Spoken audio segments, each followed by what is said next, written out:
Hello there, this is Jedi Master Daniel 96, and today's video we're going to be doing a book discussion, and this time we're doing another Star Trek novel, and this one is a Strange New Worlds novel, and this one is Toward the Night by James Swallow. And looking at my videos for this year, I was looking to see what my first book discussion on here for the year was, and one of them was a Star Trek novel, but it was a Voyager tie-in novel with the Nanotech War. So this one we're talking about Toward the Night from the Strange New Worlds line. And if you're new here, I kind of give you light spoilers to no spoilers if you're worried about any spoilers, and I just kind of give you like a basic overview of things and all that kind of stuff and things that kind of stood out and all that. So just wanted to bring that up. So anyway, let's get started. So Toward the Night is the third Strange New Worlds tie-in novel, and it came out this year. Like, it came out in the spring.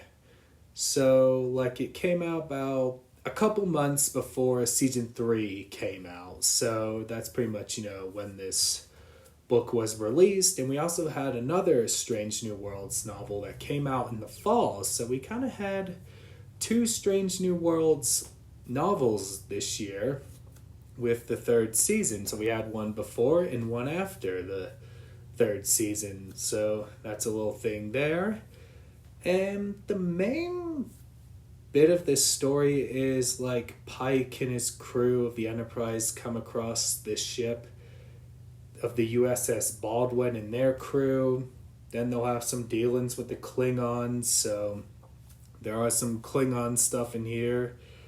And if you like, the Klingon stuff from Star Trek, definitely this book is for you. And there are some bits where some characters have some moments to shine.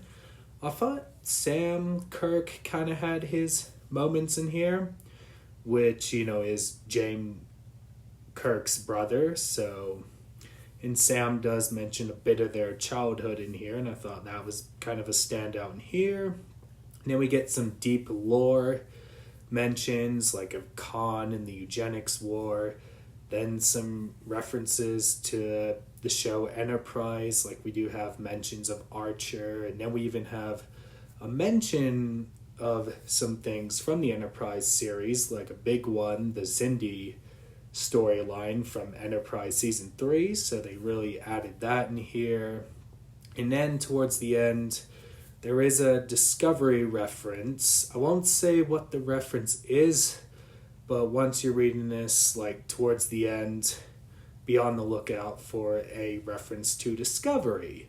So that's kind of some things from the book, and I thought this was a solid, fun adventure story in my opinion.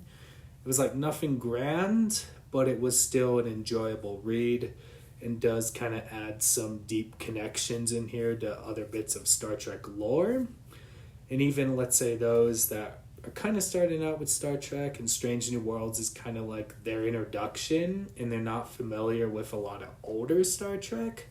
I mean, with the Enterprise mentions, it might make you want to also go watch Enterprise. So, I mean, very underrated Star Trek show right there.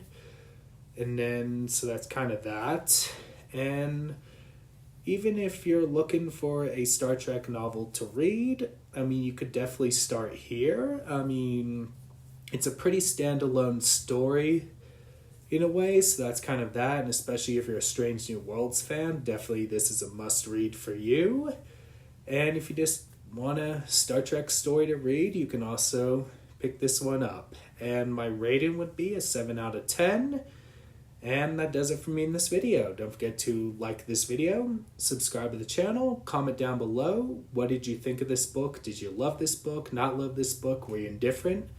Let me know in the comments down below. Share this video. Let's get to 800 subscribers. You can follow me on Bluesky, Jedi Master Daniel 96, Instagram, JMD96_YT, Twitter at DanRS87, and Facebook, Jedi Master Daniel 96. Have a great day, everyone, and live long and prosper. Bye.